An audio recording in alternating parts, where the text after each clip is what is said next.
Saan po yung bahay ninyo nung ipinanganak kayo? Your Honor, hindi ko na po alam. So, saang homeschool provider naka-connect yung teacher ninyo? Your Honor, hindi ko na po maalala po yung pangalan. Ah, okay, medyo nalalabuan ako ng konti sa ganyan. Ngayon, Mayor, napag-alaman din po namin na delayed yung inyong registration of birth. Ilang taon na po kayo nung na-register yung inyong birth?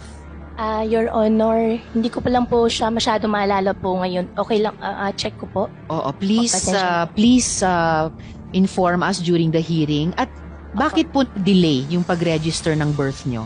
Sa pagkaalam po kasi namin, and I would request yung confirmation ninyo during the hearing, 17 years old na po kayo nung i-register yung inyong birth.